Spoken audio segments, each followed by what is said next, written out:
जी हाँ, आप लोगों को इस जगह पर काम करने के लिए 30 करोड़ रुपए ऑफ़र कर रहे हैं, जहाँ पर ना आपका कोई बॉस होगा जो आप पर नज़र रख सके। जब आपका दिल आए सो जाएँ, इस खूबसूरत नज़ारे को एंजॉय करें, जब दिल आए आप फ़िशिंग करें। बस आप लोगों ने सिर्फ़ एक चीज़ का ख़्याल रखना है और वो ये है कि इस लाइट हाउस में कभी भी लाइट नहीं जानी चाहिए। सिर्फ़ आपने इस लाइट का ख़्याल रखना है कि लाइट कभी बंद ना हो। बस आप लोगों ने इतना सा काम करना है और इस काम का आपको 30 करोड़ रुपया दिया जाएगा। अच्छी खबर यहीं पर ख़त्म होती है और बुरी खबर ये है कि ये दुनिया की सबसे ख़तरनाक जॉब है, ज़ुमान लाइट हाउस को गार्ड करना, क्योंकि ये समुंदर के बीचों बीच बनाया गया है। इससे पहले कि आप लोग अपनी जॉब के लिए सीवियाँ भेजो, ये बात ज़रूर सुन लेना। वहाँ पे आपसे कोई बात करने वाला ना होगा, आप अकेले ही इसकी देखभाल करेंगे। और सबसे ख़तरनाक बात यह है कि इस इलाके में बहुत ही गंदे तूफ़ान आते हैं और जो इस तूफ़ान की लहरें होती हैं वो इस लाइट हाउस से जा टकराती हैं। इस जॉब में जान जाने का भी खतरा हो सकता है, क्योंकि अगर ये तूफ़ानी लहरें लाइट हाउस को पूरी तरफ से कवर कर लें तो इसमें मौजूद गार्ड को भी अपनी जान जाने का खतरा हो सकता है। ये सब जानने के बाद भी आप लोगों में हिम्मत है इस जॉब को अप्लाई करने की। ये सब देखने के बाद आप लोगों के भी ज़हन में ये सवाल ज़रूर आया होगा कि आखिर इस अजीब व गरीब लाइट हाउस को बनाया ही क्यों गया है। आखिर इस लाइट हाउस में इस लाइट को ऑन ही क्यों रखना है, इसके पीछे रीज़न क्या है। तो ये सब कुछ जानने के लिए हम लोग चलते हैं पीछे, जहाँ से ये लाइट हाउस की तारीख स्टार्ट हुई। तो ये बात है एंशिएंट ज़माने की, जब सफ़र करने के लिए ना तो सड़कें वगैरह होती थी और ना कोई और ज़राए। सफ़र करने के लिए सबसे बेस्ट जो तरीका था वो था पानी।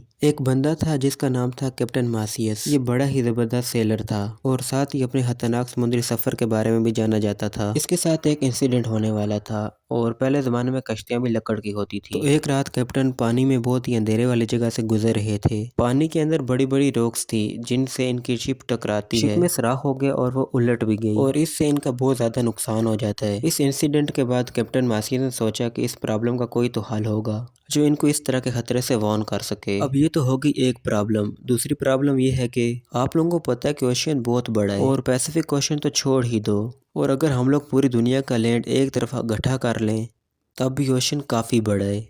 इसको छोड़ो, अगर हम लोग 5 मून भी एक तरफ इकट्ठे कर लें तो तब भी ओशन इससे कहीं बड़ा होगा। अब आप लोगों को भी पता चल गया होगा कि ओशन कितना बड़ा है। और पुराने ज़माने में सेलर भी इस खुले पानी में सफ़र किया करते थे। उन लोगों को तो इतना नहीं पता होता था कि आगे रास्ता कहाँ से जा रहा है, इसलिए उन लोगों के लिए पानी में सफ़र करना बहुत ही ज़्यादा मुश्किल था। और जीपीएस भी इन्वेंट हुआ था 1973 में और पब्लिकली इंट्रोड्यूस हुआ था 1978 में। और कभी कभी हम लोग लोकेशन लगाकर भी गलत निकल जाते हैं, तो फिर ये पुराने लोग तो क्या ही करते होंगे। ये सेलर सूरज को ही देखकर पता करते थे कि हमारी डायरेक्शन किधर है, हम कहाँ पर जा रहे हैं, या फिर सितारों को देखकर पता करते थे कि हमारी डायरेक्शन किधर है। सिर्फ इस नेविगेशन की वजह से 3-4 मुसीबतें और आ जाती थी, जैसे कि कैप्टन एलिस को आई थी। पुराने जमाने में कैप्टन अपनी टीम के साथ पैसिफिक ओशन क्रॉस कर रहे थे तो रात में एकदम से बादल आ जाते जिसकी वजह से सितारे छुप जाते जिनको वो देख कर चल रहे थे, और फिर समुद्र के इस हिस्से में बहुत ज्यादा तूफान आ जाता है जिससे वो अपनी डायरेक्शन भूल जाते हैं। और जब सुबह होती है तो ये लोग ओपन ओशन में लॉस्ट हो गए थे। इनके पास खाने पीने का सारा सामान तबाह हो गया था। भूख और प्यास की वजह से इन लोगों का बहुत ही बुरा हाल होता है। आप लोगों को भी पता है कि हम लोग ओशन का पानी नहीं पी सकते क्योंकि ये बहुत ही नमकीन होता है। इसके पानी को पीने से इंसान की मौत भी वाक़ई हो जाती है। तो ये लोग पानी में होने के बावजूद भी प्यासे थे और बहुत सारे लोग इस प्यास की वजह से मर गए थे। और फिर आखिरकार कैप्टन को बहुत मुश्किल से लैंड मिला था, जहाँ पर जाकर उन्होंने लैंड किया। तो ये थी लाइट हाउस के बारे में एक छोटी सी वीडियो। आई होप कि आपको ये मेरी वीडियो पसंद आई होगी। पसंद आई हो तो लाइक शेयर कमेंट्स लाजमी कीजिएगा। अपना ख्याल रखिएगा और मिलेंगे आप लोगों से अब नेक्स्ट वीडियो में। तब तक के लिए खुदा हाफिज़।